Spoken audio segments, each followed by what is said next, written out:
Halo, Sinik nih, balik lagi di Trailer Reaction. Bareng gue Rashid Hari yang kali ini bakalan ngomongin another satu lagi trailer horor Indonesia. Ini lagi banyak banget nih horor Indonesia nih. Horor lokal nih setelah kemarin sempat agak agak sepi ya, bulan apa sih, pas lebaran, terus bulan Mei kemarin tuh agak sepi kan, paling sebulan cuman 2, 3, 4. Nah sekarang nih kayaknya mulai bulan Juni Juli bakalan rame lagi nih.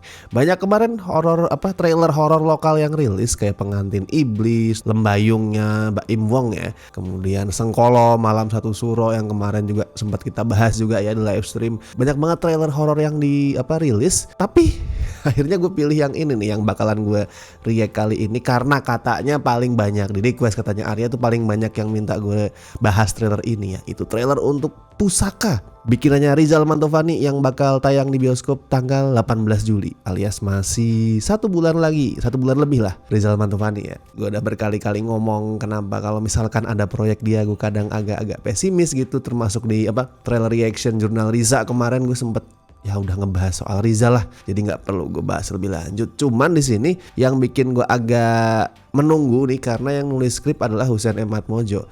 Secara track recordnya Hussein belakangan ini lagi positif tuh, dari Sleep Call, terus di horror juga ada Susuk, terus Katarsis juga dia yang nulis TV seriesnya. Jadi kayak karya-karyanya ini belakangan kualitasnya lagi oke. Nah itu pertanyaan gue nih, selama ini kan gue ngerasa Rizal itu dia di directing emang kurang pada saat adegan-adegan yang tempo tinggi, yang kameranya tuh gerak lah, dinamis gitu. Cuman dia juga kurang terbantu sama skrip yang oke. Nah di sini misalkan skripnya oke, apakah bisa horornya bagus? Itu sih yang bikin gue penasaran sebenarnya. Cast juga ini film ya bisa dibilang lumayan lah, ada Uli Triani, ada Slamet Raharjo, dan of course satu lagi penampilan dari Sharifah Danis yang kemarin di Menjelang Ajal berhasil bikin filmnya tuh ya let's say watchable lah. Gue gak bilang Menjelang Ajal tuh keren, bagus, itu gak akan masuk daftar horor terbaik tahun ini, enggak, tapi minimal bisa ditonton lah, proper gitu, karena Sharifah Danis mainnya juga oke. Tapi gue nggak tahu nih Pusaka bakalan detailnya ngomongin apa. Gue ngeliat di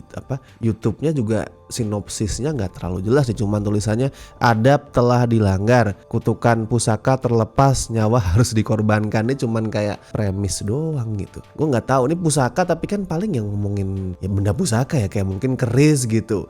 Berarti masih masuk tipe-tipe horor klinik dengan kebudayaan Indonesia. Nah gue nggak tahu nih apakah horor-horor seperti itu masih ngetren atau tidak gitu. Lagian belakangan horor-horor yang temanya klinik Jawa tuh pendekatannya gitu-gitu doang gitu. Itu yang bikin gue agak bosen sih, karena ya udah diulang-ulang gitu. Mau apapun kepercayaannya, mau apapun kebudayaannya, approach-nya gitu-gitu aja. Nah itu sih sebenarnya yang bikin gue agak ragu, agak nggak terlalu excited nyambut Pusaka nih. Tapi nggak tahu nih, siapa tahu Hussein muncul dengan approach yang beda gitu. Secara di Katarsis, terus di Sleep Call, Susuk, kan semuanya dia punya pendekatan yang agak unik lah dibandingkan dengan ya horor mainstream lokal kebanyakan gitu. Jadi gue punya agak tinggi, bukan tinggi juga sih, punya ekspektasi yang lumayan lah kalau misalkan Pusaka nih bisa nampilin sesuatu yang beda. Let's see lah. Coba kita cek dulu trailer untuk Pusaka. Let's go. Project ini harus jalan. Oh iya, ada Susan Sameh juga ya. Bangunan udah kayak benteng gini mau dijadiin museum. Ini kita baru masuk aja udah bisa lihat banyak benda pusaka. Benda pusaka apa saja yang akan kita saksikan? Paling juga keris sih. Tuh kan keris. Keris yang melukai Mbak Sandra. Itu punya kutukan. Oke. Mbak Sandra,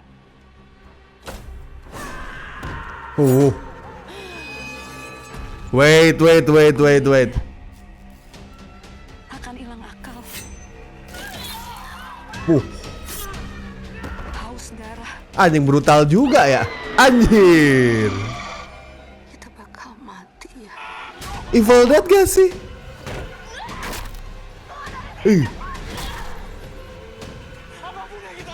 Iya Evil Dead banget ini. Semuanya percuma. Usus. Kita bakalan pulang sebentar lagi. Oh, what the fuck? Anjing. Oh, itu ide yang brilian tuh. Ya, ini Evil Dead banget. Evil Dead itu ya, bukan Evil Dead yang baru sebenarnya sih. Yang vibe yang gue rasain tuh lebih deket ke Evil Dead 2013, Evil Dead-nya Fede Alvarez. Lebih karena trailernya tuh diedit kayak Evil Dead 2013 gitu. Coba lo perhatiin, meskipun beda, tapi sebenarnya template-nya itu rada-rada mirip gitu. Cutting-nya yang kayak pengen cepet, terus apa musiknya, sound effects-nya, perkusinya yang dem dem dem dem dem itu sebenarnya Evil Dead 2013 banget tuh.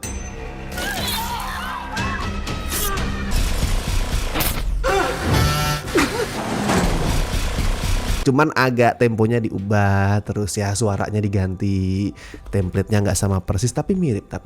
Jadi gue ngerasa approach-nya emang ke arah situ, emang sengaja pengen jadi ya let's say tribute ke Evil Dead lah. Tapi itu di luar dugaan gue sih. Gue expect-nya nih ya udah cuman oke, hantu penampakan, terus kemudian kesurupan. Tapi ini ternyata jadi Evil Dead. Benarkah tapi Evil Dead? Karena kayak kemarin apa sih Sewu Dino ternyata nggak terlalu Evil Dead gitu. Ini kelihatan banget pendekatannya ke arah sana. Ada yang kesurupan, terus pakai senjata gitu, pakai keris di sini. Terus tadi juga kita ngelihat ada semacam kitab ya, kayak kitab Evil Dead. Semuanya mengingatkan ke sana sih. Tinggal ya seperti biasa, nanti Rizal tuh bisa nggak ngedirect adegan-adegan ala Evil Dead yang pasti energinya tuh tinggi, apa gerak kameranya tuh harus dinamis. Nah itu yang gue tungguin. Atau jangan-jangan emang cuman yang ngedit trailer doang yang pinter nih, gue nggak tahu. Seperti biasa ya, bisa jadi kasusnya tuh yang ngedit trailer tuh ngeliat filmnya kayak Evil Dead nih, ya udahlah gue edit aja trailernya kayak Evil Dead biar terkesan apa high energy gitu, biar terkesan intens banget. Ternyata filmnya enggak, who knows. Jadi cobalah. Sama tadi keren sih pas apa sih siapa tadi ya, Susan Sameh mungkin ya, gue agak kurang perhatikan, bentar gue cek lagi. Si Susan Sameh pakai alat motong rumput itu brilian sih, itu keren sih. Maksudnya kita udah sering lihat kayak pakai golok lah, pedang, pakai gergaji mesin gitu. Nah sekarang pakai alat motong rumput, ini keren. Nah cuman pertanyaan gue nih, apakah masih menjual gitu? Kalau misalkan ini sebelum apa Lebaran gitu, horor-horor brutal gitu, gue masih yakin sih bakalan tembus juta. Tapi belakangan nih gue mulai membaca, mulai merasa apa udah mulai turun nih trennya. Mau itu horor brutal, horor gore gitu ya, terus kemudian horor religi, ini apa trennya udah mulai agak turun nih. Ya wajar lah penonton kemudian mulai bosen. Trennya kayaknya bakalan digantiin sama yang itu tuh sama apa mengangkat kisah nyata tragis gitu-gitu. Ini trennya udah mulai bergeser ke situ gue ngeliat. Karena kayak kemarin apa Malam Pencabut Nyawa yang sebagus itu nggak sejuta, Do You See What I See yang keren juga nggak sejuta. Kayaknya sih gue agak sotoynya gue nih mulai turun nih, mulai digantikan dengan itu tadi ya, tren kisah nyata tragis. Nah apakah ini masih menjual? Gue nggak tahu, perlu ditunggu. Kita perlu nunggu lah kira-kira horor-horor dalam waktu 1-2 bulan ke depan, Juni Juli itu bakalan gimana perolehan penontonnya. Itu nanti mulai kebaca sih. Kalau misalkan sampai Juli kok yang sejuta tuh nggak ada misalkan, atau mungkin cuman 1 judul gitu, gue bisa bilang itu udah turun. Kalau sekarang masih ngawang-ngawang nih. But let's see, gue cuman berharap yang terbaik sih. Karena kalau dari kualitas belakangan nih lagi naik terus gitu. Makanya gue kayak agak menyayangkan gitu. Wah begitu mulai naik kualitasnya, penontonnya malah mulai bosen. Itu sih. Oke, kalau menurut lo gimana setelah nonton trailer Pusaka? Apakah lo juga excited dengan film ini, atau lo tetap ngerasa ini sama aja, paling ala-ala Evil Dead-nya cuman dikit gitu? Silakan bisa lo tulisin reaksi lo, opini lo di kolom komentar. Dan gue juga ingetin, jangan lupa like video ini, subscribe Cinecrip juga. Dan buat yang pengen ngebantu kami dengan kasih donasi seikhlasnya, as always ada berbagai cara. Ada super thanks, ada Saveria, ada juga join membership sesuai dengan tier pilihan lo masing-masing. Dan thank you so much buat yang masih setia join, khususnya dari tier BSC dan La Familia, yang orang-orangnya bisa lu cek di sini. Dan bisa lu cari tahu juga lah benefit tiap tier tuh apa kalau lu pengen join. Semalam pada saat live stream masih ada yang berapa yang kurang ngeh ya soal membership ini, bisa lu cek sendiri di sini ada benefitnya di home-nya Cinecrip. Salah satunya adalah kalau lu gabung tier BSC dan La Familia, nama dan wajah lu bisa nampang di sini dan lu bisa gabung di live stream khusus membership yang diadakan sebulan sekali. Kemungkinan akhir bulan ini ya, semoga. Gua Rashid Hari, sampai ketemu di trailer reaction berikutnya.